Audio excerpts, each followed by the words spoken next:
Brother ਹੈ ਗੁਰਦੀਪ ਸਿੰਘ, ਜਿਸ ਤੋਂ ਪਾਪਾ ਦੀ ਡੈਥ ਤੋਂ ਬਾਅਦ ਉਹਨੇ ਮੇਰੇ ਪਾਪਾ ਦੀ ਇੱਕ ਫੇਕ ਵਿਲ ਬਣਾ ਕੇ ਤੇ ਮੇਰੇ ਮੰਮਾ ਦੀ ਜਿਹੜੀ ਪ੍ਰਾਪਰਟੀ ਇੱਕ ਹਵਾਈ ਤਬਾਦਲਾ ਕਰਵਾ ਕੇ ਆਪਣੇ ਨਾਮ ਤੇ ਕਰਵਾ ਲਈ ਹੈ।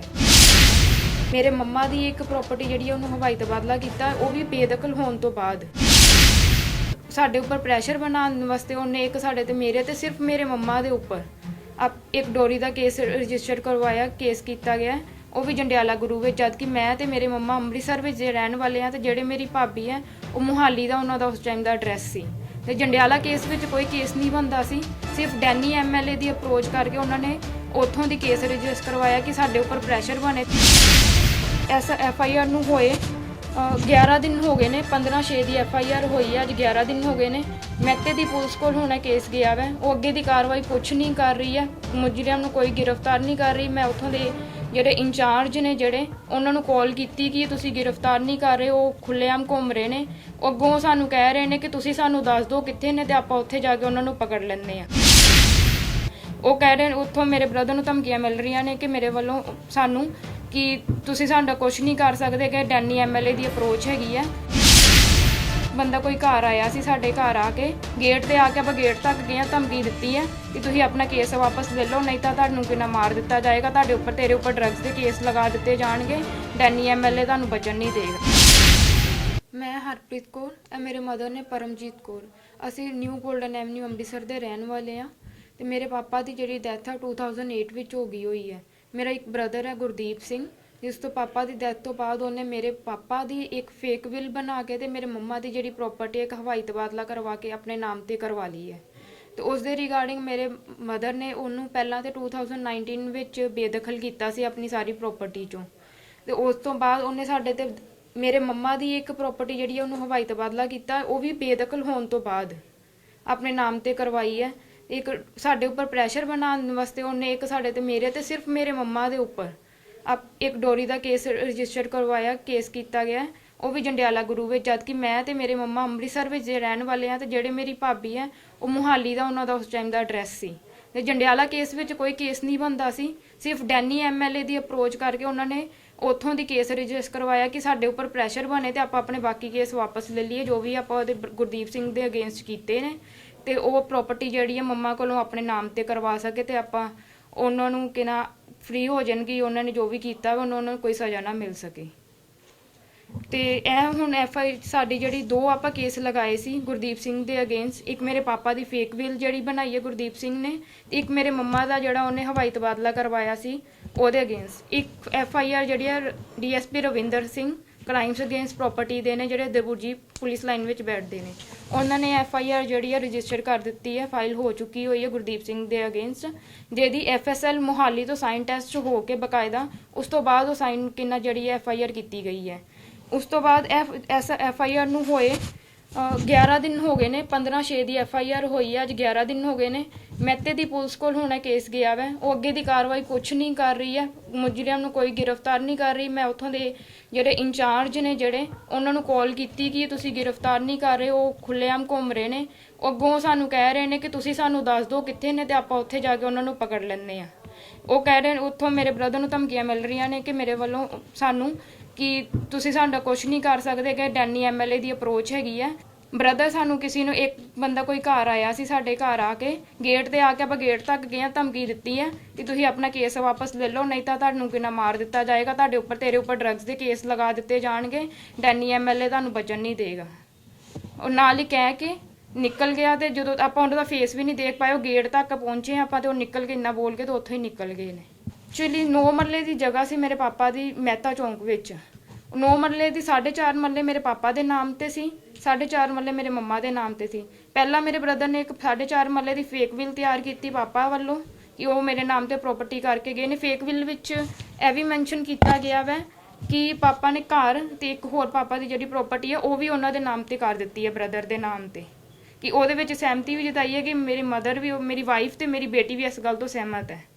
ਉਸ ਤੋਂ ਬਾਅਦ ਉਹ ਹੋਈ ਹੈ, ਉਸ ਤੋਂ ਬਾਅਦ ਉਹ ਹੋਣ ਤੋਂ ਬਾਅਦ ਕਿ ਨਾ ਉਹਨਾਂ ਨੇ ਬਾਬੇ ਬਕਾਲੇ ਜਾ ਕੇ ਮੇਰੇ ਬ੍ਰਦਰ ਨੇ ਬਕਾਇਦਾ ਸਾਡੀ ਇੱਕ ਫੋਟੋ ਲੈ ਕੇ ਮੇਰੇ ਤੇ ਮੇਰੇ ਮਦਰ ਦੀ ਉਹਨੂੰ ਐਡਿਟ ਕਰਕੇ ਆਪਣੀ ਫੋਟੋ ਦੇ ਨਾਲ ਲਗਾ ਕੇ ਉੱਥੇ ਲਗਾਈ ਹੈ ਕਿ ਆਪਾਂ ਉੱਥੇ ਉਦੋਂ ਜਦੋਂ ਬਾਬਾ ਬਕਾਲਾ ਤਹਿਸੀਲ ਵਿੱਚ ਪ੍ਰੈਜ਼ੈਂਟ ਆ ਉਸ ਟਾਈਮ ਤੇ ਆਪਾਂ ਸਾਈਨ ਵੀ ਕੀਤੇ ਨੇ, ਜਦ ਕਿ ਉਹ ਸਾਈਨ ਆਪਾਂ ਕੀਤੇ ਨਹੀਂ, ਕਦੀ ਆਪਾਂ ਉੱਥੇ ਗਏ ਵੀ ਨਹੀਂ ਆ। ਇੱਕ ਉਹ 4.5 ਮਰਲੇ ਦਾ ਉਹਨੇ ਇਹ ਕੀਤਾ, ਫਿਰ 4.5 ਮਰਲੇ ਦੀ ਜਿਹੜੀ ਮੇਰੇ ਮੰਮਾ ਦੀ ਸੀ ਇੱਕੋ 9 ਮਰਲੇ ਦੀ ਜਗ੍ਹਾ ਵਿੱਚੋਂ ਉਹ ਹਵਾਈ ਤਬਾਦਲਾ ਕਰਵਾ ਕੇ ਆਪਣੇ ਨਾਮ ਤੇ ਕਰਵਾ ਲਿਆ, ਜਦ ਕਿ ਉਹ ਕਹਿੰਦਾ ਕਿ ਮੈਂ ਹਵਾਈ ਤਬਾਦਲਾ ਕਰਵਾਇਆ, ਇਹਨਾਂ ਨੂੰ ਮੈਂ ਦੂਸਰੀ ਜਗ੍ਹਾ ਦੇ ਦਿੱਤੀ ਹੋਈ ਹੈ ਕਿਸੇ ਹੋਰ ਪਿੰਡ ਦੀ।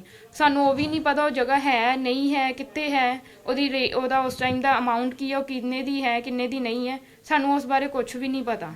ਮੇਨ ਪੁਆਇੰਟ ਹੈ ਵਾ ਇਸ ਟਾਈਮ ਤੇ ਕਿ ਮੇਰੇ ਬ੍ਰਦਰ ਨੂੰ ਜਿਹੜੀ ਸਪੋਰਟ ਮਿਲ ਰਹੀ ਹੈ ਉਹ ਡੈਨੀ MLA ਦੀ ਮਿਲ ਰਹੀ ਹੈ। ਪੁਲਿਸ ਜਿਹੜੀ ਹੈ ਸੀਨੀਅਰ ਆਫੀਸਰ ਜਿਹੜੇ ਨੇ ਉਹਨਾਂ ਕੋਲ ਜਾਂਦੇ ਆ ਆਪਾਂ, ਉਹ ਸੁਣਦੇ ਨੇ, ਉਹ ਅੱਗੇ ਫੋਨ ਵੀ ਕਰਦੇ ਨੇ, ਉਹ ਫੋਨ ਕਰਨ ਦੇ ਉਹ ਥੋੜੀ ਜਿਹੀ ਕਾਰਵਾਈ ਕਰਦੇ ਨੇ ਕਿ ਹਾਂ ਦੇਖਦੇ ਆ ਕਰਦੇ ਆ, ਉਸ ਤੋਂ ਬਾਅਦ ਉਹਨਾਂ ਕੁਝ ਨਹੀਂ ਹੁੰਦਾ ਹੈਗਾ। ਜਦ ਕਿ ਸਾਡਾ ਜਿਹੜਾ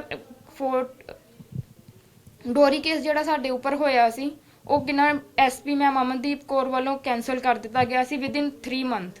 ਉਸ ਤੋਂ ਬਾਅਦ ਉਹ ਹਜੇ ਤੱਕ ਪੈਂਡਿੰਗ ਹੈ ਕੋਰਟ ਵਿੱਚ, ਉਹਨਾਂ ਨੇ ਹਜੇ ਤੱਕ ਨਹੀਂ ਦਿੱਤਾ ਕੈਂਸਲੇਸ਼ਨ ਲਈ। ਆਪਾਂ ਕਿੰਨੇ ਚੱਕਰ ਲਗਾ ਚੁੱਕੇ ਆ, SSP ਸਰ ਕੋਲ ਜਾਂਦੇ ਸਾਂ ਪਹਿਲੇ, ਅਸੀਂ ਉਹਨਾਂ ਕੋਲ ਜਾਂਦੇ ਆ ਕਹਿਣ ਵਾਸਤੇ, ਕਰਵਾ ਦਿੰਦੇ ਆ, ਕਹਿ ਦਿੰਦੇ ਆ ਉਹਨਾਂ ਨੂੰ ਕਰਕੇ। ਤੇ ਹੁਣ ਜਿਹੜੇ ਜੰਡਿਆਲਾ ਦੇ SHO ਨਿਊ ਆਏ ਨੇ ਉਹਨਾਂ ਨੇ ਕਿਹਾ ਕਿ ਆਪਾਂ ਪੇਸ਼ ਕਰਾਂਗੇ, ਹੁਣ ਹੋਲੀਡੇਜ਼ ਚੱਲ ਰਹੇ ਨੇ, ਹੁਣ ਅੱਗੇ ਦੇਖੋ ਕੀ ਕਾਰਵਾਈ ਕਰਦੇ ਨੇ ਉਹਦੇ ਤੇ ਵੀ। ਤੇ ਜਿਹੜੀ FIR ਹੋਈ ਹੈ ਬ੍ਰਦਰ ਦੇ ਅਗੇਂਸਟ, ਗੁਰਦੀਪ ਸਿੰਘ ਦੇ ਅਗੇਂਸਟ, ਉਹ FIR ਹੈ ਮਹਿਤਾ ਚੌਂਕ ਦੀ 65/25 ਨੰਬਰ ਆ ਉਹਦਾ। ਤੇ ਉਹਦੇ ਵਿੱਚ ਜਿਹੜੇ ਨੇ ਦੋਸ਼ੀ ਨੇ ਗੁਰਦੀਪ ਸਿੰਘ ਪੁੱਤਰ ਸੁਰਿੰਦਰਪਾਲ ਸਿੰਘ ਵਾਸੀ ਨਿਊ ਗੋਲਡਨ ਐਵਨਿਊ ਦਾ, ਪਟਵਾਰੀ ਯਸ਼ਪਾਲ ਸਿੰਘ ਹੈ ਮਹਿਤਾ ਚੌਂਕ ਦਾ, ਮਹਿਤੇ ਚੌਂਕ ਦਾ ਐਡਰੈਸ ਆ ਉਹਨਾਂ ਦਾ, ਸਵਰਨ ਸਿੰਘ ਨੇ ਨੰਬਰਦਾਰ ਉਦੋਂ ਨੰਗਲ ਦੇ ਰਹਿਣ ਵਾਲੇ ਨੇ, ਗਵਾਹ ਸੁਰਜੀਤ ਸਿੰਘ ਇਹ ਵੀ ਉਦੋਂ ਨੰਗਲ ਦੇ ਰਹਿਣ ਵਾਲੇ ਨੇ, ਜਿਨ੍ਹਾਂ ਉੱਪਰ ਚਾਰੋਂ ਉੱਪਰ FIR ਹੋ ਚੁੱਕੀ ਹੋਈ ਹੈ। ਪਰ ਇਸ ਟਾਈਮ ਤੇ ਉਹ ਆਰਾਮ ਨਾਲ ਘੁੰਮ ਰਹੇ ਨੇ, ਪੁਲਿਸ ਉਹਨਾਂ ਦੇ ਉੱਪਰ ਕੋਈ ਉਹਨਾਂ ਨੂੰ ਕੁਝ ਨਹੀਂ ਕਹਿ ਰਹੀ ਕਿ ਤੁਸੀਂ। ਮੇਰੇ ਬ੍ਰਦਰ ਨੇ ਇਸ ਟਾਈਮ ਕੀ ਹੈ ਮਹਿਤਾ ਚੌਂਕ ਵਿੱਚ ਆਪਣੀ ਸ਼ੋਪ ਵੀ ਓਪਨ ਕੀਤੀ ਹੋਈ ਹੈ, ਉਹਨੂੰ ਵੀ ਬੰਦ ਨਹੀਂ ਕਰਵਾ ਰਹੇ। ਉਸੇ ਸ਼ੋਪ ਦੇ ਉੱਪਰ ਕੇਸ ਹੋਇਆ ਮੇਰੇ ਮੰਮਾ ਦੇ ਨਾਮ ਤੇ ਪ੍ਰਾਪਰਟੀ ਹੈ, ਉਹਨੂੰ ਵੀ ਬੰਦ ਨਹੀਂ ਕਰਵਾ ਰਹੀ। ਮੰਗ ਆਈ ਹੈ ਕਿ ਦੋਸ਼ੀਆਂ ਨੂੰ ਜਿਹੜਾ ਪਕੜ ਕੇ ਉਹਨਾਂ ਨੂੰ ਜੇਲ੍ਹ 'ਚ ਕੀਤਾ ਜਾਵੇ, ਸਾਨੂੰ ਇਨਸਾਫ ਦਿਵਾਇਆ ਜਾਏ।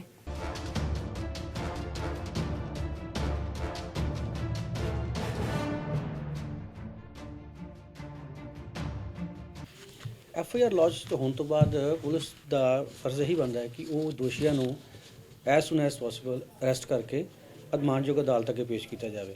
ਲੇਕਿਨ ਇਸ ਕੇਸ ਦੇ ਵਿੱਚ ਪਰਮਜੀਤ ਦੀ ਕੰਪਲੇਂਟ ਤੇ ਇਹ ਪਰਚਾ ਦਰਜ ਹੋਇਆ ਹੈ ਔਰ ਥਰੋ ਇਨਵੈਸਟੀਗੇਸ਼ਨ ਜਿਹੜੀ ਕੀਤੀ ਗਈ ਸੀ DSP ਸਾਹਿਬ ਵੱਲੋਂ, ਉਸ ਤੋਂ ਬਾਅਦ ਇਹ ਪਰਚਾ ਦਰਜ ਹੋਇਆ। ਔਰ ਇਸ ਕੇਸ ਤੋਂ ਦਰਜ ਹੋਣ ਤੋਂ ਬਾਅਦ ਦੋ ਦੋਸ਼ੀਆਂ ਨੇ ਆਪਣੀ ਜ਼ਮਾਨਤ ਅਰਜ਼ੀ ਕੱਲ੍ਹ ਲਗਾਈ ਸੀਗੀ 25 ਤਰੀਕ ਨੂੰ, ਉਹ ਖਾਰਜ ਹੋ ਗਈ ਹੈ। ਔਰ 2 ਜਣਾਂ ਦੀ ਅਜੇ ਇੱਕ ਦੀ 28 ਨੂੰ ਔਰ ਇੱਕ ਦੀ 30 ਨੂੰ ਰਿਮਾਂਡਯੋਗ ਅਦਾਲਤ ਵਿੱਚ ਪੈਂਡਿੰਗ ਪਈ ਹੋਈ ਹੈ। ਲੇਕਿਨ 10 ਦਿਨ ਹੋਣ ਦੇ ਬਾਵਜੂਦ 10 ਦਿਨ ਗੁਜ਼ਰ ਗਏ ਨੇ, ਉਸ ਦੇ ਬਾਵਜੂਦ ਵੀ ਦੋਸ਼ੀਆਂ ਨੂੰ ਗ੍ਰਿਫਤਾਰ ਨਹੀਂ ਕੀਤਾ ਗਿਆ। ਇਸ ਕੇਸ ਦੇ ਵਿੱਚ ਮਾਨਯੋਗ ਅਦਾਲਤ ਵੱਲੋਂ ਉਹਨਾਂ ਦੀ ਜ਼ਮਾਨਤ ਅਰਜ਼ੀ ਖਾਰਜ ਹੋਣ ਤੋਂ ਬਾਵਜੂਦ ਵੀ, ਪੁਲਿਸ ਨੂੰ ਇਸ ਗੱਲ ਦਾ ਪਤਾ ਹੋਣ ਦੇ ਬਾਵਜੂਦ ਵੀ ਉਹ ਪੋਲੀਟੀਕਲ ਪ੍ਰੈਸ਼ਰ ਦੇ ਹੇਠਾਂ ਆ ਕੇ ਦੋਸ਼ੀਆਂ ਨੂੰ ਗ੍ਰਿਫਤਾਰ ਨਹੀਂ ਕਰ ਰਹੇ ਔਰ ਦੋਸ਼ੀ ਬੇਖੌਫ ਏਰੀਆ ਵਿੱਚ ਘੁੰਮ ਰਹੇ ਆ। ਔਰ ਕੰਪਲੇਨੈਂਟ ਨੂੰ ਔਰ ਉਹਨਾਂ ਦੀ ਬੇਟੀ ਨੂੰ ਧਮਕੀਆਂ ਵੀ ਦਿੱਤੀਆਂ ਜਾ ਰਹੀਆਂ ਕਿ ਅਸੀਂ ਤੁਹਾਨੂੰ ਫੇਕ ਕੇਸਿਸ ਦੇ ਵਿੱਚ, ਜਿਹੜਾ ਫਾਲਸ ਕੇਸਿਸ ਵਿੱਚ ਫਸਾ ਦਿੱਤਾ ਜਾਊਗਾ। ਇਹ ਬਹੁਤ ਗਲਤ ਕੀਤਾ ਜਾ ਰਿਹਾ।